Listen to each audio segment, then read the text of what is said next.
যেতিয়াই তাইৰ চকুজুৰি ভালকৈ খোল খালে তাই মাকক কয় যে মা মোক এখন ফটো মাৰি দিয়াচোন, মই চাওঁ কেনেকুৱা লাগিছে, নহ'লে জাপ খাই যাব চকুটো। সেই বিষয়ে তাই কেনেকৈ কৈছিলে এবাৰ দৰ্শকক কওকচোন।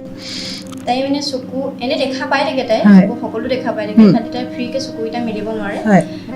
কিন্তু যেতিয়া চকুকেইটা খুব কমকৈ খোল খায়, গোটেই চকুকেইটা চকুযোৰি যদি পটককৈ খোল খায়, তাই মই য'তেই থাকোঁ একদম মোক চিঞৰি থাকে মানে, মা আহাচোন মই যাওঁ। তাৰপিছত কৈছে মোক এখন ফটো তুলি দিয়াচোন। তাৰপিছত চাওঁ মোৰ চকু দেখিছে খোল খাইছে, মা পটককৈ চকুবোৰ আকৌ বন্ধ হৈ যাব, এতিয়া পটককৈ মোক ফটোখন তুলি দিয়া। তাৰপিছত মই লগালে ফটোখন তুলি দিওঁ, আৰু ফটোখন তুলি মানে তাই মোবাইলটো খুজিব, দিয়া মা ফটোখন চাওঁ। মানে তাই সেই ফটোখন মানে গোটেই দিনটো তাই সময়ে চাই থাকে ফটোখন। এনেকুৱা মানে বেয়া লাগে। হয়, এই কথাষাৰ মই ফেচবুকত পোৱা মাত্ৰকে আমাৰ কাৰ্যালয়ত আচলতে সকলোৱে আমি আলোচনা কৰিছিলোঁ। খুবেই দুখ লগা এটা মুহূৰ্ত, এগৰাকী মাতৃ হিচাপে এগৰাকী নিজৰ সন্তানৰ ক্ষেত্ৰত যিখিনি ঘটি আছে।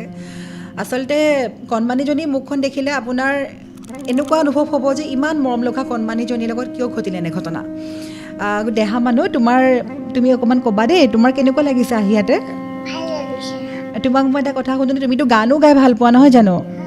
আজি গান এটা গাই শুনাবা নেকি আমাক? এটা গান গোৱাচোন, যিখিনি পাৰা গোৱা। গোৱা তোমাৰ যিটো ভাল লাগে। আকাশী গংগাটোকে গাই দিম। আকাশী গংগা বিচৰা নাই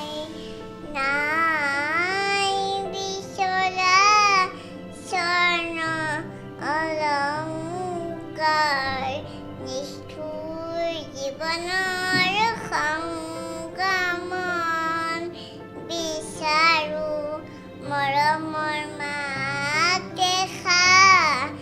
আকাশী গংগা বিচৰা নাই মহা সাগৰৰে কত নালহৰ দেখিলোঁ, মহা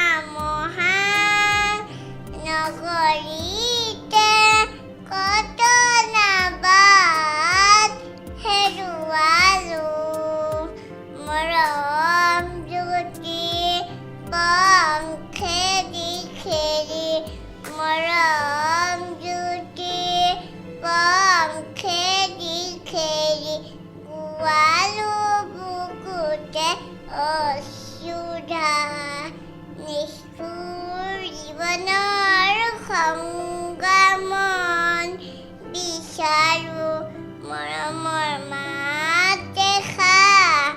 আকাশী গংগা বিচৰা নাই, হয়তো নিতু হেজাৰ শৰাই পাওঁ, তথাপি কিয় বিশেষ মৰম বিচাৰি যাওঁ, মহা না ঘৰে ঘৰে কণ্ঠ শুনি নিগৰালোঁ, মহা শ্ৰোতা জনতাৰে মুখত হাঁহি বিৰিঙালোঁ, ক্ষণি মোন পৰত কোনেনো, ক্ষণি মোন পৰত কোনেনো পাতলাব মোৰ দুখৰে ভাৰ।